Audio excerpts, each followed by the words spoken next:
It's the Lawfare podcast. I'm Daniel Byman, foreign policy editor of Lawfare, and I'm here with Holly Berkley Fletcher, a former senior CIA Africa analyst. Today we're talking about the coup in Madagascar and the death of a giant in Kenyan politics. Holly Berkley Fletcher, thank you so much for joining us today.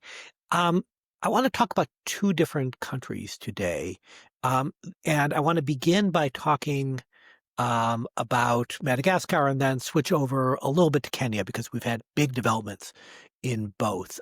Let's start with Madagascar and what in the last week seems to have been quite significant.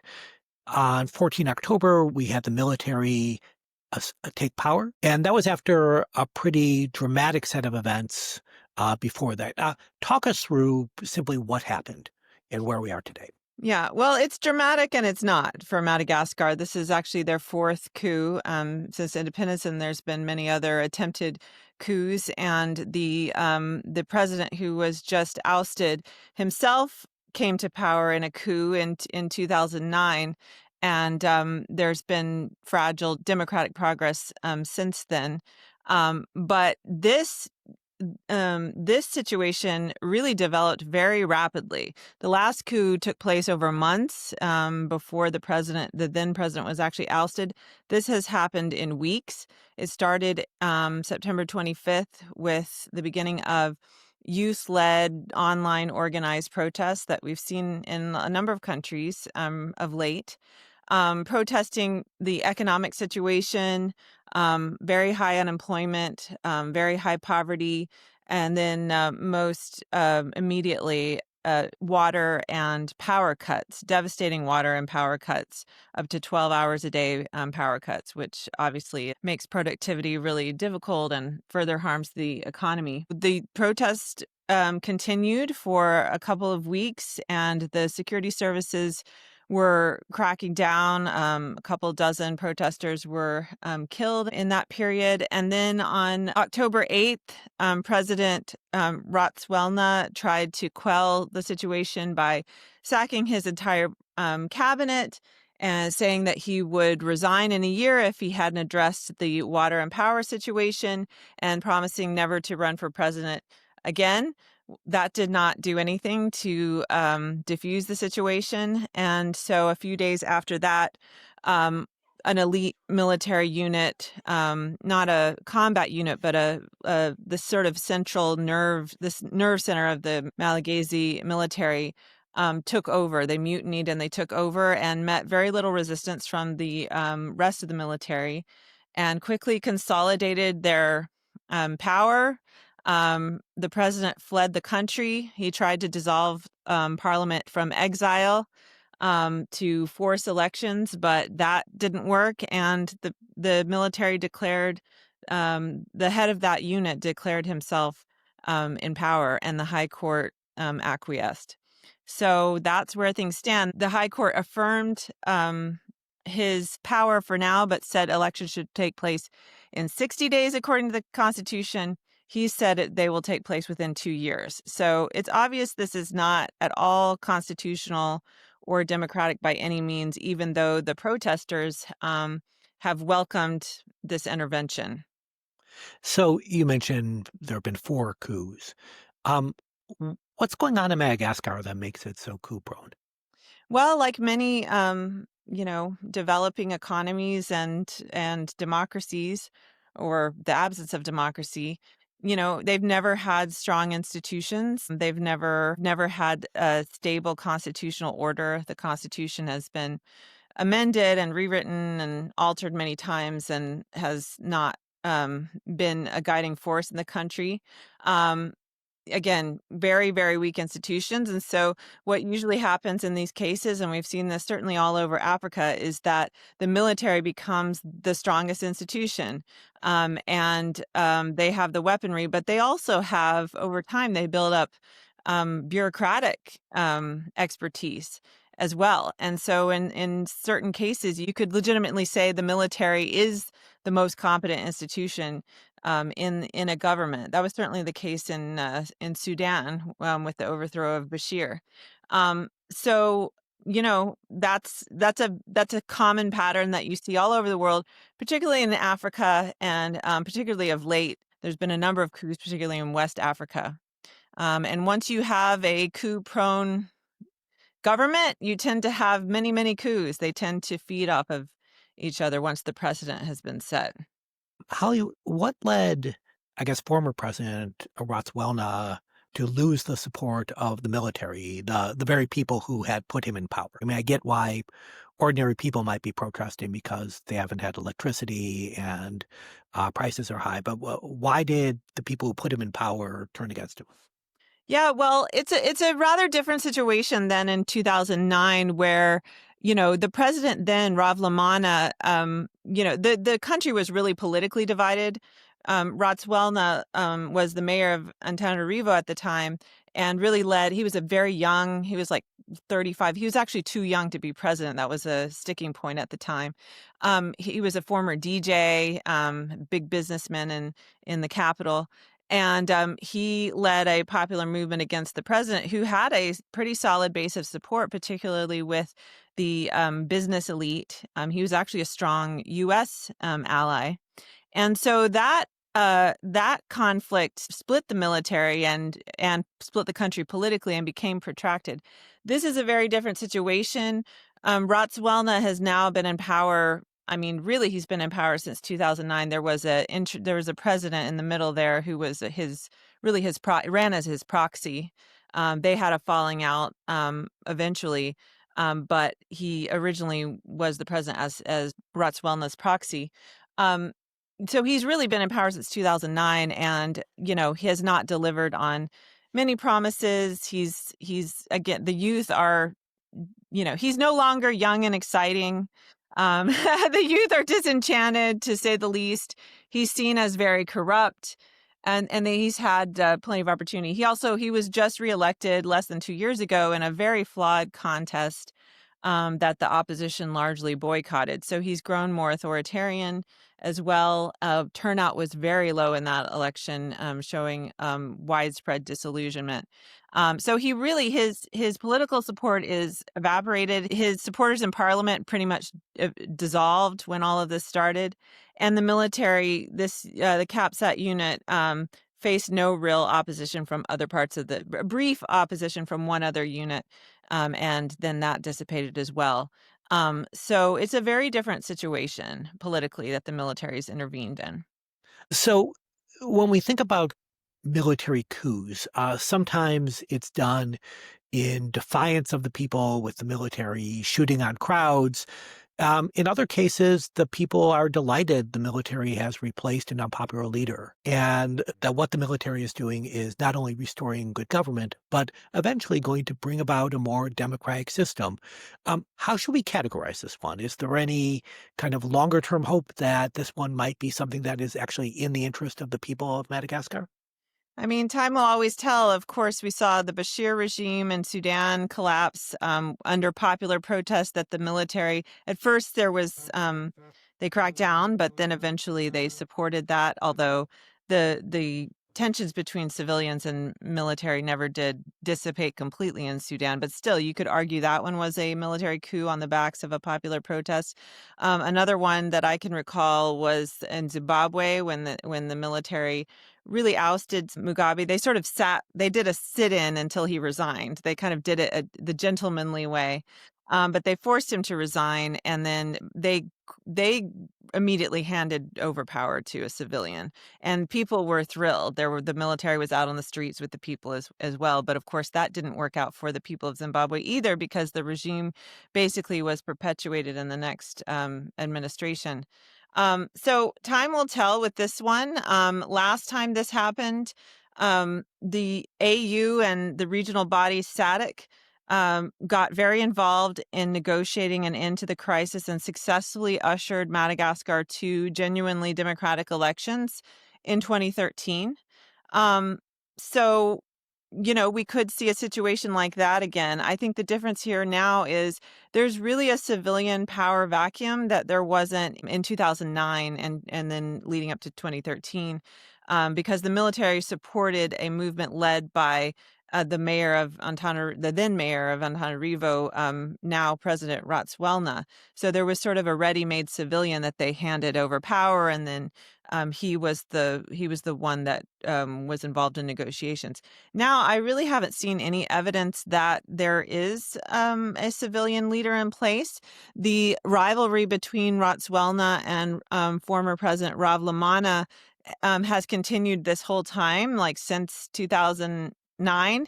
And that has been the major political divide in the country. But I've been looking to see any response from Ravlomana, and I haven't really seen anything. So I'm not sure he's much of a force anymore. It's not clear to me who is waiting in the wings. Certainly this youth movement, as many of these are, is very grassroots, leaderless, organic, internet driven. And so that's sometimes difficult to graft on a political head. Similarly, Sudan, that was a grassroots movement that never really acquired a strong civilian political leader. And that became a big problem in Sudan, and ultimately helped undermine that transition. So we'll have to see what happens here, but I do expect the AU and SADC to once again try to negotiate a settlement and a transition. SADC has already suspended Madagascar again. The AU is probably going to do that as well, according to their rules. But I think the international situation is quite different this time, and these regional bodies don't have the leverage and the clout that they once did, and neither do the French, neither does the U.S. The international situation is very different, and it could be that this military government is able to resist pressure and remain in power. But it's an open question as to now. Do the external bodies, whether African or European or international, do they have any leverage? I mean, is there anything they can do other than kind of whack their finger?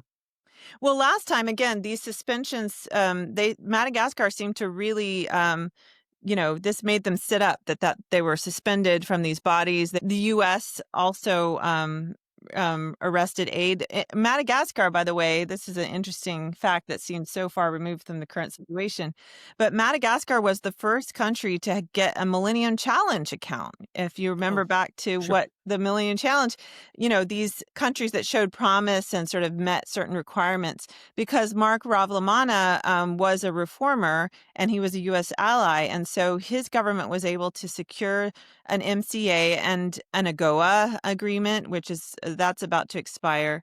But now, I will say that the Madagascar's economy is in very, very bad shape now, which might propel them to cooperate. But on the other hand, there's different actors that are ready to continue assisting and supporting them, including the UAE, and of course, China is a big trading partner. France is a big trading partner, but France's influence in Africa has dimmed significantly, has really been run out of West Africa, and has not done anything to, stem the tide of coups in West Africa. The protesters were very anti-French. They saw Ratswelna as a French puppet. So I think France's influence is greatly diminished. And then we'll see with the U.S. The Trump administration hasn't said anything as of now that I've seen. They have threatened Madagascar with high tariffs, very high tariffs. That could be a stick, I suppose. And then the Russians are kind of in the mix, too. They've been playing both sides of the political divide in Madagascar for a while. Madagascar has a lot of minerals that various nations have wanted to get in on. And also Russia has been scouting for naval logistics base locations in the region. So that's another point of possible leverage for Russia. I want to switch over to Kenya, but before I do, I want to try to take a stab at looking forward in Madagascar.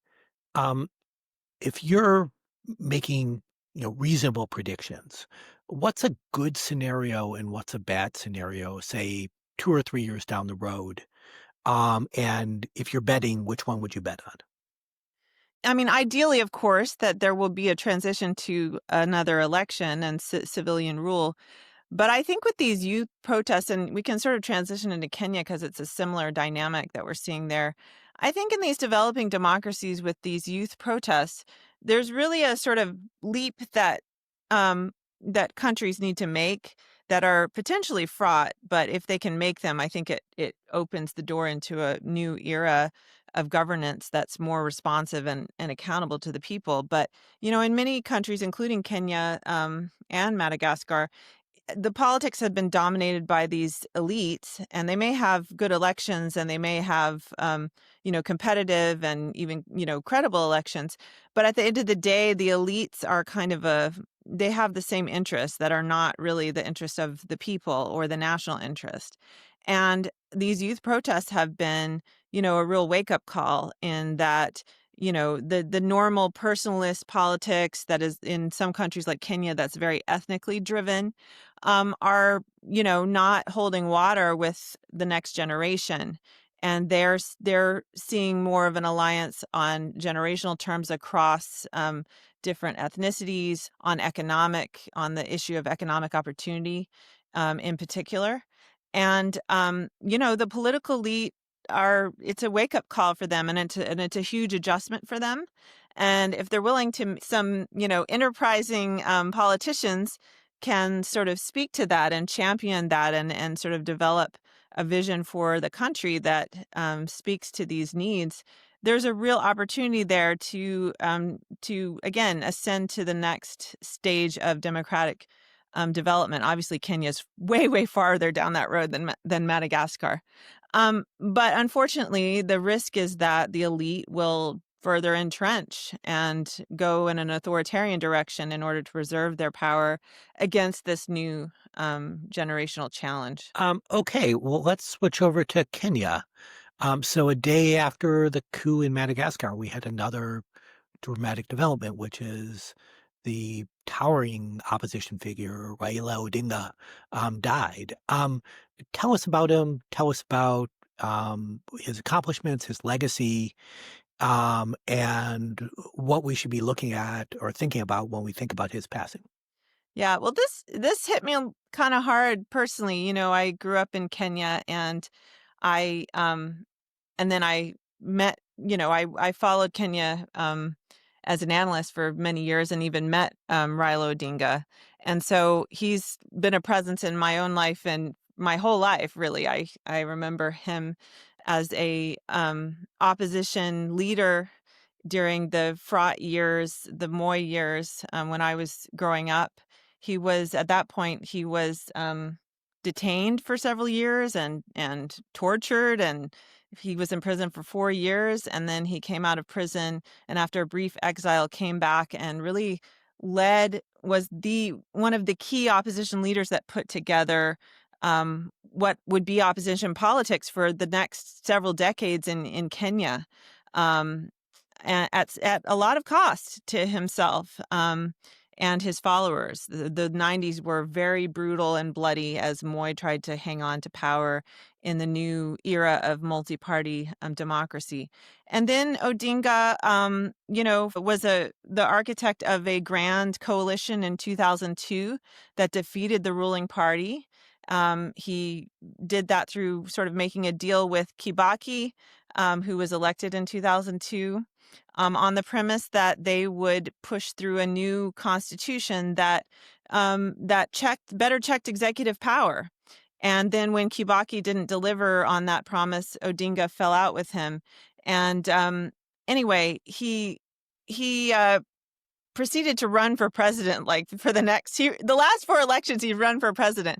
But most people believe he really won the 2007 election against Kibaki. And that election was just blatantly rigged at the national level. They altered the tally, and Kibaki was sworn in the middle of the night, which sparked huge electoral violence. And once again, Raila Odinga, everyone called him Raila. So if I call him Raila, then forgive me, Raila Odinga. Odinga was helped negotiate the peace. He was made a new prime minister in a newly created transitional position. And then he was the one that really got the new constitution ultimately passed and promulgated in 2010. And that has been an important document for Kenya. Its original constitution was really written to preserve a powerful presidency, and then multi-partyism was sort of grafted on top of that.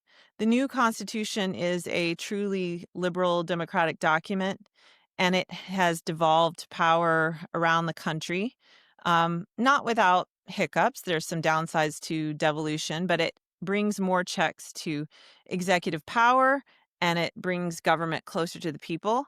Probably the biggest change of the Constitution is a much more independent judiciary, which has repeatedly checked the president in the past several years.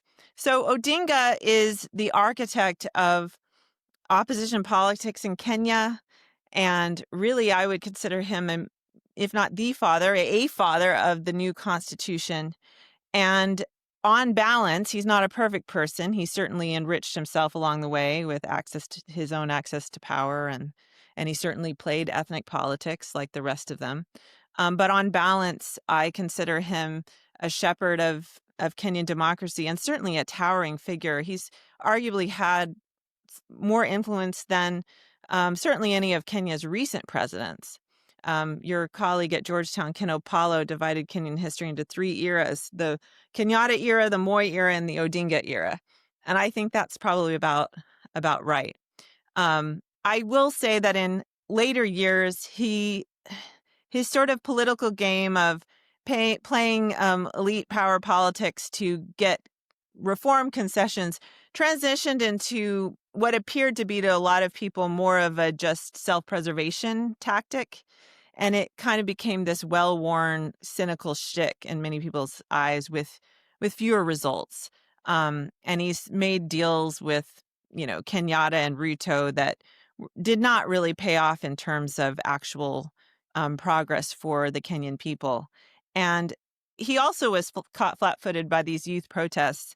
And so his death, in combination with these youth protests, I think is really a new era for Kenya, and we'll have to see what happens. But I do believe he, on balance, deserves a lot of respect and honor. The nation is in mourning across, ethnic lines, and I think that speaks to his enormous legacy for Kenya. So let me kind of talk not just legacy, but future. And so as we look at, really the passing of a giant, what are some of the institutional challenges that remain for Kenya? And are there chances things might continue to improve, or is this a case where losing, this major figure actually could set things back substantially? No, there's a huge opportunity here. I mean, to go back to my earlier point about these sort of new generation of politics and how the political elite need to adjust. And if had remained, Raila needed to adjust. Like I said, Raila was part of this political elite and was increasingly out of step with the needs of the times. But when he was alive, he really kept a stranglehold on his party and on opposition politics. And there wasn't much room for newer voices to emerge. There was, in the last few years, more tension between him and his party and movement than in previous times. They weren't the last sort of deal he made with Ruto. There was a lot of pushback from his own party for that. But now that he's gone, there's clearly it's a void, but it's also an empty stage for someone else to come up on. And if that person can be a new kind of politician that, again, is looking not to just their own power and preservation or their own ethnic communities positioning, but can capture some sort of vision for the country and the public good, and that speaks to the aspirations and disillusionment of the new generation, then I think there's a tremendous opportunity. I think the danger is that, again, Ruto, and there's already been signs in response to these protests, that Ruto's government will go in a more authoritarian direction in an effort to control this movement and to control his hold on power. Ruto's enormously unpopular, so unpopular. I was just there over the summer and didn't meet a single fan of any tribe that was a fan of Ruto's. And so, but he will run again in 2027. And that's going to be a real test, because I think if it's a free and fair election, I mean, he definitely could lose. He's definitely vulnerable. And while Kenya's had transitions of power, they've never had an incumbent um, leave office after losing. So that would be a big deal and a big test. That seems like a nice way of thinking about the future, both the real risks, but also, as you say, the potential that you may have a new generation that really moves things forward. Holly Berkley Fletcher, thank you so much for educating us today.